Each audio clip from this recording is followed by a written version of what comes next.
ভেজে নিচের শুকনো মাটিগুলো ধুলোগুলো পর্যন্ত কাদা হয়ে যায়, ভগবান আসবে না?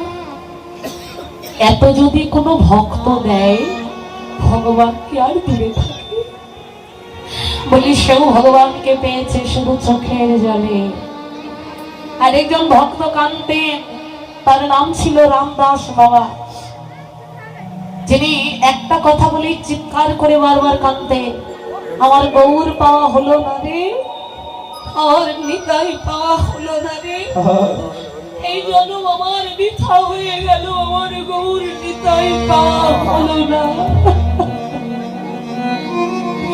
ওমাইরা, কারো যদি 3-4 ভরি ওজনের একটা গলার হার হারিয়ে যায়, খুব তো কাঁদি কাঁদি না বাবা?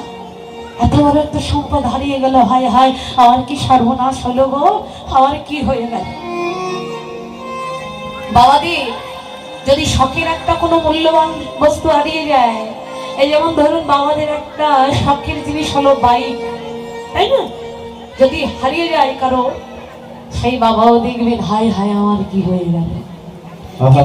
এই জায়গাতে একটু অনুভব করবেন বাবা, এই পার্থিব জগতের একটা বাইক হারিয়ে গেলে আমরা জানি কিছুদিন পরে আবার একটা বাইক কিনতে পারবো, তবু আর্তনাদ করি আমার কি হয়ে গেল।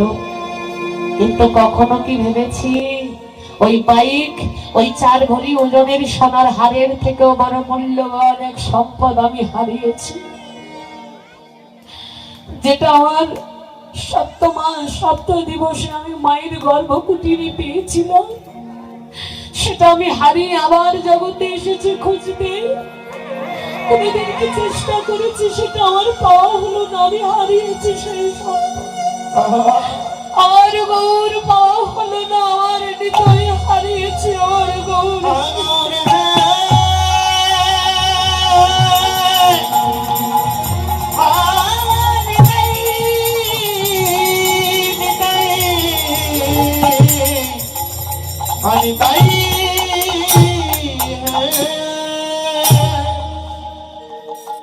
পার্থিব জগতে কিছু হারালে পাগল হয়ে যায়, কিন্তু আমরা যে সবাই ভগবান হারা, আমরা যে গৌর হারা, নিতাই হারা, তার জন্য কোনোদিন ব্যাকুলতা জাগে না। আর এই জন্যই তো আমরা সংসার থেকে এত যন্ত্রণা পাই। আমার জেঠুগুরু মহারাজ বিনোদ বাবাজি, আপনারা যদি কেউ ভক্তি সমাজ সম্পর্কে একটু অবগত থাকে, মোবাইলে সার্চ করবেন বাবা, এখনো তিনি বর্ষানাতে থাকে। বিনোদ বাবা দাঁড়িয়ে আছে, আর অদ্বৈত বংশধর আরেকজন বাবাজি, যার নাম ছিল ভাগবত কিশোর গোস্বামী, তিনি বাবার কাছে প্রশ্ন করছে, বাবা ভজন করলে ভগবানকে পাওয়া যায়, কিন্তু ভজন কাকে বলে, একটু ভালো করে উত্তর তো শুনে যাও।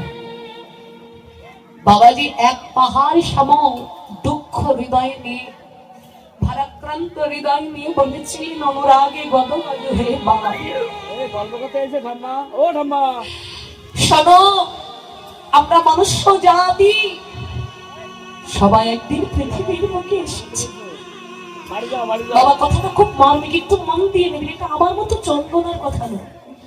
বলছে আমরা মনুষ্য জাতি, অন্য জীবের কথা বাদ দিলাম, আমরা মনুষ্য জীব সবাই একদিন এসেছি পৃথিবীর বুকে, আর পৃথিবীর বুকে এসে আমরা সবাই মস্ত বড় একটা ভুল করেছি। আশাটা ভুল নয়, তাহলে ভুলটা কি?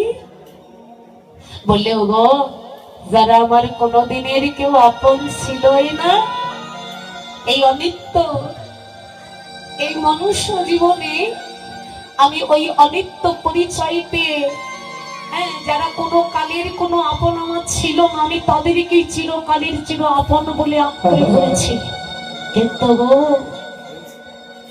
যে আমার ইহকাল পরকাল চিরকালের চির আপন, আমি সেই চির আপন আমার গৌরকে করেছি আমার জীবনের থেকে সব থেকে পার। শোনো, বাবা সেই দিন কেঁদে কেঁদে বলেছিলেন, যেদিন এই ভুলটার সংশোধন করতে পারবে, কি সংশোধন না, যে তোমার চিরকালের আপন, ওই আপনকে যেদিন তুমি আপন করে আঁকড়ে ধরতে পারবে, আগে পারিকে পার করতে পারবে। যেদিন এই সমাধানটা তুমি করতে পারবে, ভজন তোমাকে করতে হবে না, ভজন তোমাকে আশ্রয় করে আমার গৌর নিতাই চরণে পৌঁছায় দেবে।